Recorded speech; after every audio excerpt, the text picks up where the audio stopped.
ये रहा ग्लोब और ये रहा नक्शा। आइए इसके दरमियान का फर्क हम समझेंगे इस पीरियड में। ग्लोब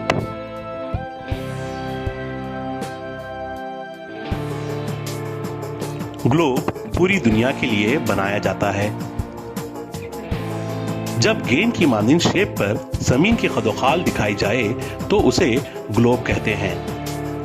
जमीनी खदोखाल यानी सतह के लिहाज से जमीन जिन हिस्सों में तकसीम की गई हो, मसलन पहाड़, दरिया, पानी, सहरा वगैरह।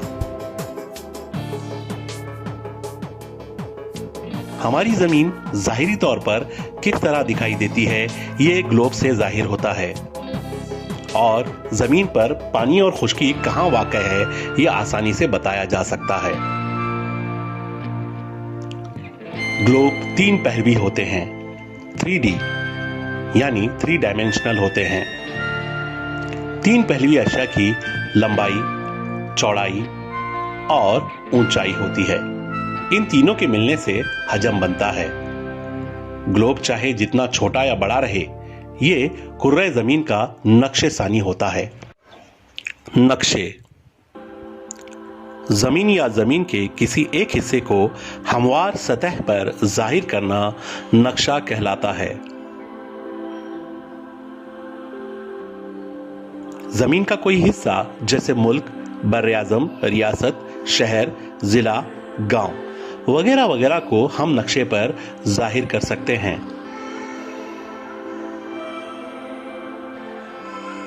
नक्शा 2 पहलवी होता है जो ग्लोब को हमवार सतह पर पेश करता है।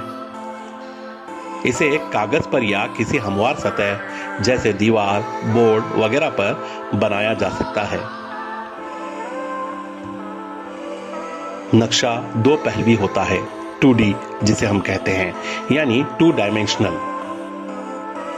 2 पहलवी अश्या की लंबाई और चौड़ाई होती है। लंबाई और चौड़ाई मिलकर रकबा बनता है।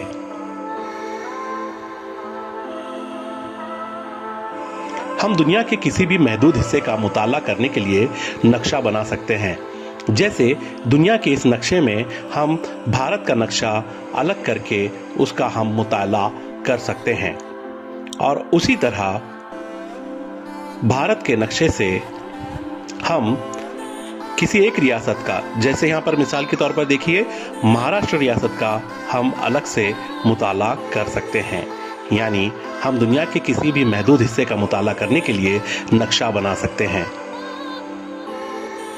नक्शे की मदद से हम बआसानी जमीन की तबई साख्त को समझ सकते हैं।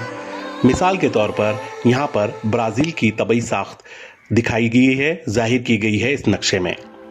हम कह सकते हैं कि किसी भी महदूद हिस्से का या पूरी दुनिया का हम नक्शे पर बआसानी मुताला कर सकते हैं। दोस्तों, अब हम करते हैं ग्लोब और नक्शे का मवाजना। ग्लोब 3 पहलवी होते हैं, नक्शे 2 पहलवी होते हैं। 3 पहलवी अश्या की लंबाई, चौड़ाई और ऊंचाई होती है। इन तीनों के मिलने से हजम बनता है। नक्शे 2 पहलवी अश्या की लंबाई और चौड़ाई होती है। लंबाई और चौड़ाई मिलकर रकबा बनता है। ग्लोब चाहे जितना छोटा या बड़ा रहे, ये कुर्रे जमीन का नक्शे सानी होता है। नक्शे से हम दुनिया के किसी भी महदूद हिस्से का मुताला कर सकते हैं और उसके लिए नक्शा बना सकते हैं। तो दोस्तों, आपने देखा कि दोनों में क्या फर्क है। प्यारे बच्चों, हमने नक्शे और ग्लोब का मुशाहिदा किया। मुशाहिदा करने के बाद हमारी बात समझ में आ गई कि ग्लोब की 3 पहलवी होता है जिसे हम 3D कहते हैं, और नक्शा 2D होता है, यानी 2 पहलवी होता है। 2 पहलवी अश्या की लंबाई और चौड़ाई होती है जिससे उसका रकबा बनता है, और 3 पहलवी अश्या की लंबाई, चौड़ाई और ऊंचाई होती है जिससे उसका हजम बनता है। इसके साथ साथ नक्शे पर हम किसी महदूद इलाके का और पूरी दुनिया का किसी भी मुकाम का तयन कर सकते हैं, मुताला कर सकते हैं। और जबकि ग्लोब कुर्रे जमीन का नक्शे सानी है, यानी जमीन की तरह पूरा ग्लोब होता है। तो इस सबक में इन तमाम बातों पर हमने गौर किया है। अब हम देखते हैं इलाकाई सैर या जुग्राफियाई सैर। जुग्राफियाई सैर।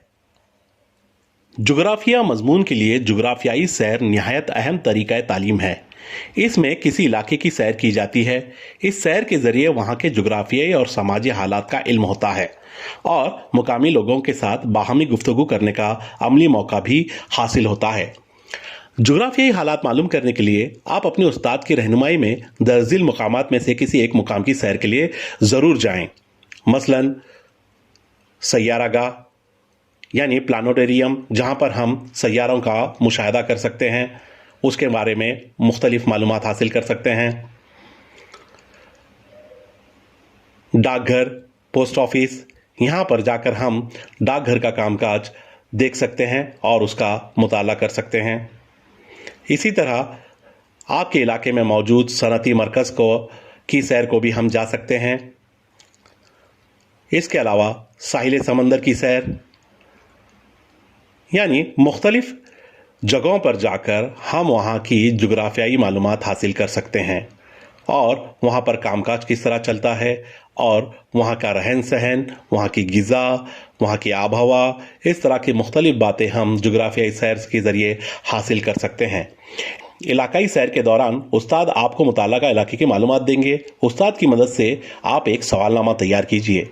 ज़रूरत पड़े तो कुछ लोगों से मुलाकात करके इसे अपनी बयाज में लिख लें और साथ ही तस्वीरें और खाके भी बनाएं।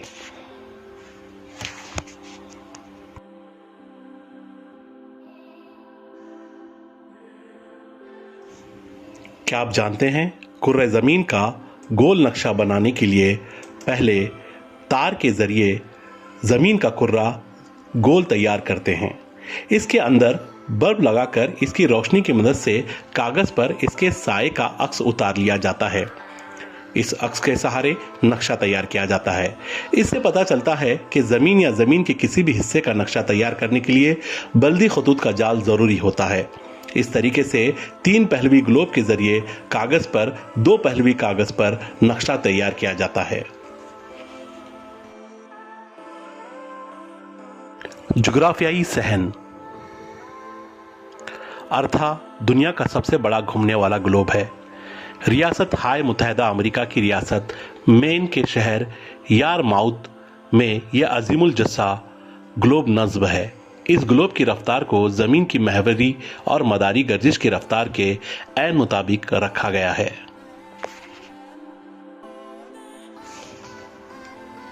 प्यारे दोस्तों, चूंकि आप अपनी पढ़ाई मोबाइल, लैपटॉप या कंप्यूटर के ज़रिए कर रहे हैं, तो यहाँ पर चंद वेबसाइट्स के नाम दिए गए हैं जहाँ पर आप जाकर नक्शे ग्लोब के मुतालिक मज़ीद मालूमात हासिल कर सकते हैं। यहाँ पर 3 वेबसाइट्स के नाम हैं www.kidsjog.com, www.wikihow.com, www.ecokids.com। सबक के आखिर में यह मश्क है, आप तमाम को इस मश्क को हल करना है और अपनी बयाज़ों में लिख कर निकालना है। तो बच्चों, आज के सबक में हमने सीखा ग्लोब और नक्शे में फर्क और इलाकाई सैर या जुग्राफियाई सैर किस तरह की होती है, इन बातों को भी हमने समझा। इन तमाम बातों का आपको मुताला करना है। आप जिस शहर में रहते हैं, जिस मुकाम पर रहते हैं, आप उसका अज़ुल बलद और तुलुल बलद मालूम कीजिए। इसके साथ ही नक्शे का मुताला कीजिए, आपके जिले के नक्शे का मुताला कीजिए, आपके मुल्क के नक्शे का मुताला कीजिए। साथ ही लॉकडाउन खत्म होने के बाद किसी अच्छे से जुग्राफियाई मुकाम पर आप जाएं और वहां की चीजों का मुताला करें और खूब अच्छी सैर करें। तब तक के लिए घर में रहें, महफूज रहें और पढ़ाई करते रहें। मिलते हैं अगले पीरियड में।